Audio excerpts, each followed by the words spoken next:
ஓம் நம சிவாய். நம்ம இங்கே பிறந்ததுனால நம்ம இறப்பை தழுவித்தான் ஆகணும் அப்படின்றதையுமே நம்ம உணர்ந்துட்டோம்.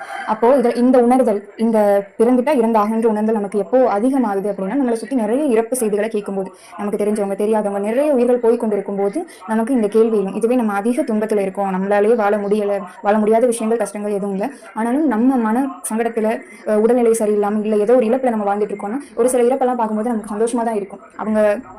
அவங்களோட வாழ்க்கை முடிஞ்சது, இதே மாதிரி நம்மளோட வாழ்க்கை முடிஞ்சிட்டாலும் நல்லா இருக்குன்ற மாதிரி நம்ம எண்ணங்கள் சில நேரம் நம்மளை உணர வைக்கும்.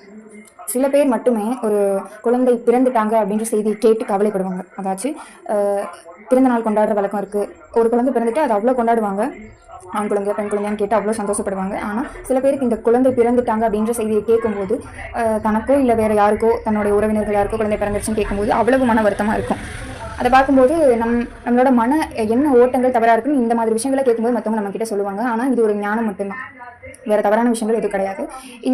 இந்த அழியப்போற உடல்ல ஒரு உயிர் பிறவி எடுத்துருச்சுன்றது, மனிதராக பிறக்கிறதுக்கு நம்ம எவ்வளவோ சிரமப்பட்டு தான் மனித பிறவி எடுத்தாலும் அந்த ஒரு உயிர் இந்த புதுசாக பூமிக்கு வர்றாங்க அப்படின்னா, நமக்கு எவ்வளோதான் நம்ம வசதியாக இருந்தாலும், நமக்கு எவ்வளோ நல்ல சூழ்நிலை நம்ம இருந்தாலும், அந்த உயிர் புதுதாக வரும்போது அதை பார்க்கும்போது பாவமாக மட்டுமே இருக்குது அப்படின்னா அவங்க கிட்ட நிறைவே ஞானம் இருக்குன்னு தான் அர்த்தம்.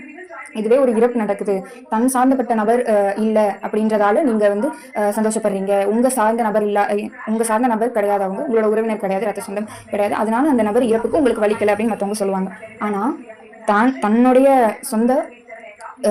ரத்தம் சம்பந்தப்பட்ட உறவினாலும் தான் அழுகக்கூடாது, தான் மனசை விடக்கூடாது. ஏன்னா இது ஒரு சாதாரணமாக நடந்துட்டு இருக்க நிகழ்வு தான் அப்படின்னு நினைக்கக்கூடியவங்களும் சில பேர் இருக்காங்க.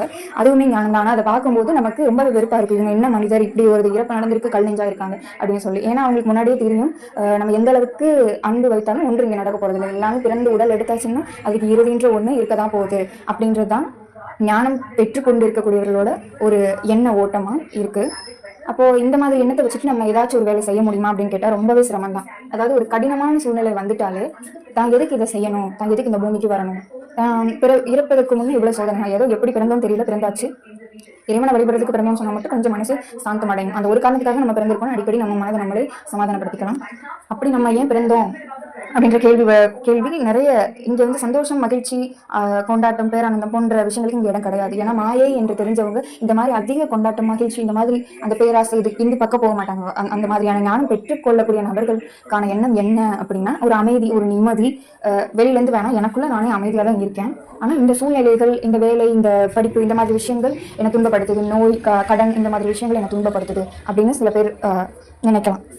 ஆனா இந்த மாதிரி இது மாயை என்ன தெரிஞ்சு அந்த வாழ்க்கைய தானா இந்த உடலை விட்டுலாம் பிரிஞ்சு போக முடியாது. தனக்கு ஆயுள் இருக்கும் வரை நம்ம வாழ்ந்துதான் தீர வேண்டும். அதனால எல்லா கேள்விகளையும் தனக்கு வைத்துக்கொண்டு நகர்ந்துட்டு இருக்க சில நபர்களோட மனம் பாடாய்ப்படும், எந்த ஒரு காரணமும் இல்லாமல். இதுவே மற்றவர்களுடைய மனசையும் உடலையும் துன்பப்படுத்தக்கூடிய வேலையாக இருக்கலாம். சில மேலதிகாரியா இருந்தாங்கன்னா அவங்களுக்கு இந்த ஞானம் இருக்கு அப்படின்னா அவங்க மற்றவங்களை வேலை வாங்கக்கூடிய வேலையில தான் இருப்பாங்க. அப்ப அவங்களுடைய வாழ்க்கையில ரொம்பவே சிரமமா இருக்கும். தான் எதுக்கு ஒரு உயிரை கஷ்டப்படுத்தணும், தான் இறப்பதுக்குள்ள இவ்வளவா அப்படின்னு சொல்லி. அந்த இறப்புக்கான பிறந்தும் இறைவனையும் உணர்ந்தாச்சு, இறைவன் தான் வேணும்னு சொல்லியாச்சு. ஆனா இந்த உடலுக்கான நாட்கள் முடிகிற வரைக்கும் இந்த சிரமம் தொடரும்.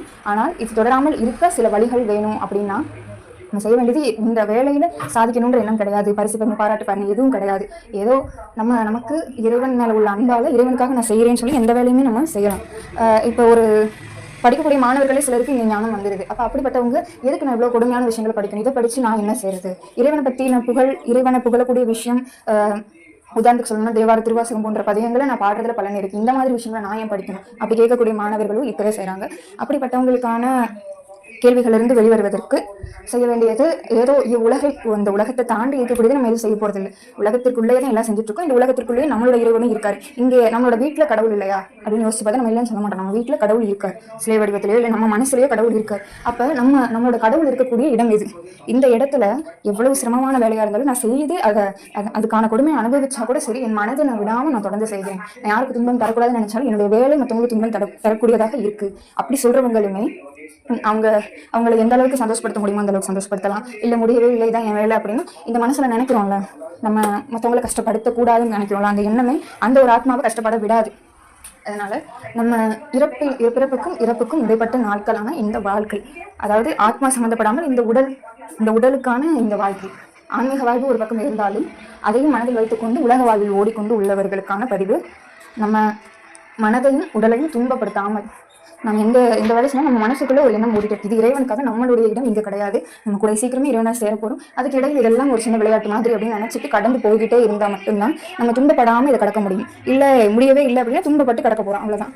இறைவனை தான் சேர போறோன்றது உறுதியாயிருச்சு. மற்ற எல்லாம் பொய்ன்னு தெரிஞ்சுக்கிறதுக்கே ஒரு பெரிய மனநிலையும் ஒரு ஞானமும் வேணும். இது பொய்ன்னு தெரியாம வாழ்ந்துட்டு இருக்கவங்க பரிதாபம் தான்.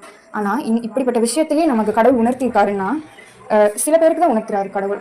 இந்த மாதிரி ஞானத்தை சில பேருக்கு, இது மனநோய் கிடையாது, சில பேருக்கு தான் ஞானத்தை கடவுள் உணர்த்துறாரு. அப்ப உணரப்படாத அந்த நபர்கள்லாம் பாவம் தான். நம்மளாச்சும் உணர்ந்து கவலைப்படுறோம், இந்த மாதிரி வேலை எதுக்கு செஞ்சு இந்த காசு பணம் சுத்துது அந்த மாதிரியான குழப்பத்துக்குள்ள நம்ம போயிட்டு வந்துட்டு இருக்கோம். ஆனா அந்த நபர்கள் அது உண்மையை நினைச்சு அதாச்சும் ஒரு துரோகம் செய்த மாதிரி இறப்பாலும் அவங்க இறப்பு நிகழும். அவங்களுக்கு அவங்களே துரோகம் பண்ணிக்கக்கூடிய ஒரு இறப்பு. அதனால எதற்கும் கவலை இல்லாமல் தொடர்ந்து பயணிக்க பழகிக்கொள்வோம். ஓம் நம சிவாய. திருச்சிற்றம்பலம்.